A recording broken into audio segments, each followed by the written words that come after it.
एक समय में बीलापुर नामक एक सुंदर गांव था।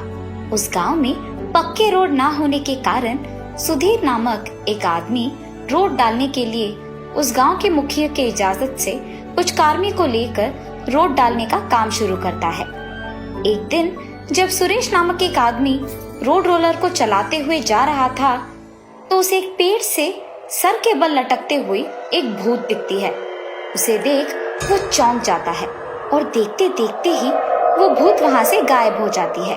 हाँ, मैंने तो अभी अभी उस पेड़ पे सर के बल लटकते हुए एक भूत को देखा ना। कहाँ गायब हो गई वो अचानक?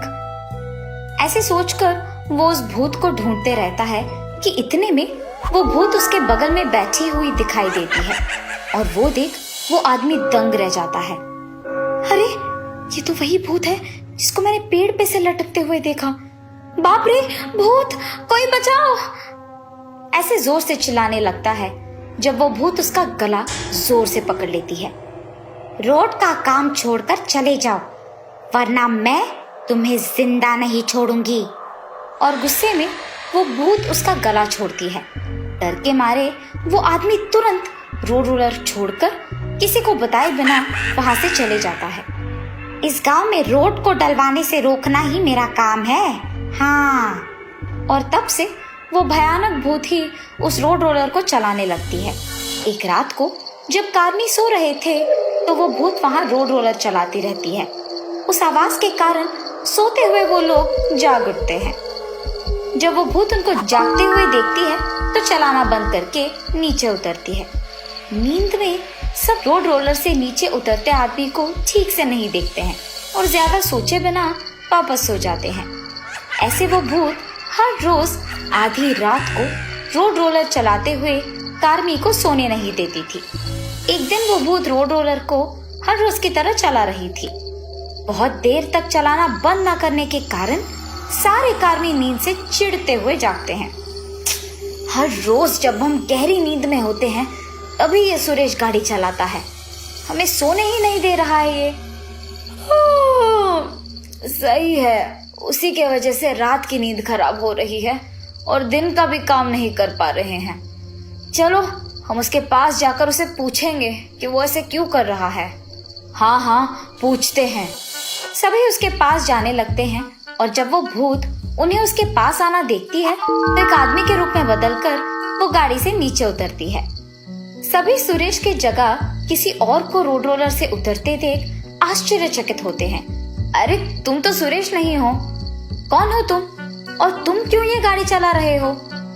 हाँ, सुरेश कहाँ है?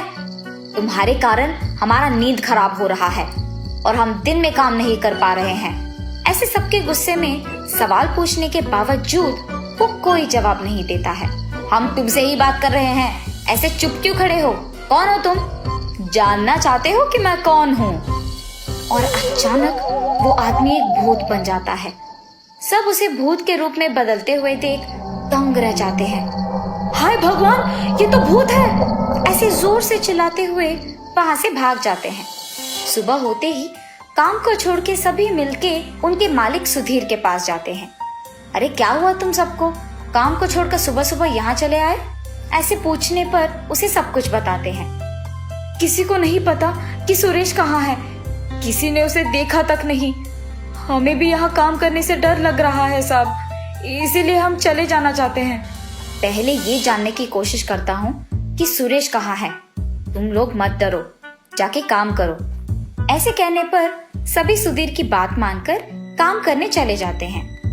सबसे पहले मैं सुरेश के घर जाकर देखता हूँ कि वो है कि नहीं, और वो सुरेश के घर जाता है। सुरेश, सुरेश, कौन है? आ रहा हूँ। सुरेश, तुम काम पे क्यों नहीं आ रहे हो? किसी को बताए बिना ऐसे छोड़ के आ गए? ऐसे सुधीर के पूछने पर सुरेश बस कांपने लग जाता है। सुरेश, तुम ऐसे कांप क्यों रहे हो? अरे, हुआ क्या? तब सुरेश उसे जो कुछ भी हुआ बताता है। सुरेश, तुम डरो मत, मेरे साथ आओ। हम दोनों गांव के मुखिया से मिलके ये पता करेंगे कि आखिर वो भूत हमें काम क्यों नहीं करने दे रही है। और तब वो दोनों गांव के मुखिया के पास जाकर सब कुछ बताते हैं। सालों से हम जब भी रोड डलवाने की कोशिश कर रहे हैं तो इस भूत के वजह से ही सब भी एक काम छोड़कर चले जा रहे हैं। इसीलिए हमारे गांव में सालों से पक्के रोड नहीं है। बहुत साल बाद अब तुम लोग यहाँ आए हो, लेकिन आप भी अगर डर से भाग गए तो हमारा क्या होगा बेटा?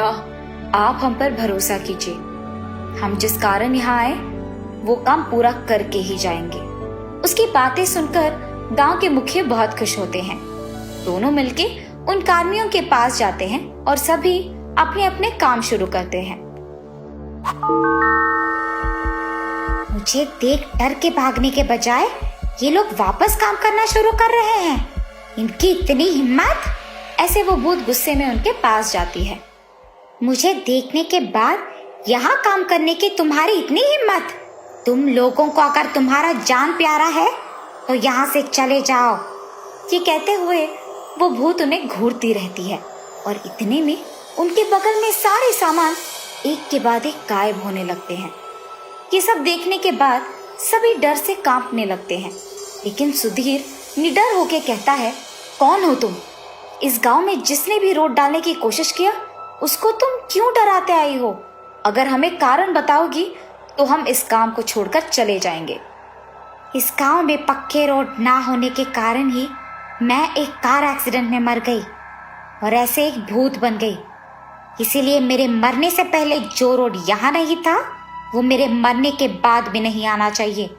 तुमने हिम्मत से मुझे पूछा, इसीलिए मैंने तुम्हें ये बताया। अब चले जाओ सभी यहाँ से। तुम्हारी सोच गलत है। तुम्हारे साथ जो हुआ वो और किसी के साथ नहीं होना चाहिए, और तुम्हें तो खुश होना चाहिए कि कम से कम तुम्हारी मौत के बाद ये सब हो रहा है। अगर तुम्हारे जैसे ही कोई और मर के भूत बन गया तो वो भी ऐसे ही बहुत दुखी होंगे। सुधीर की बातें सुनकर भूत को उसकी गलती का एहसास होता है और वो वहां से गायब हो जाती है। भूत के चले जाने के बाद सभी उनका काम करना शुरू कर देते हैं और कम दिनों में वहां एक पक्का रोड आ जाता है। तब से उस गांव के लोग खुशी से जीते हैं।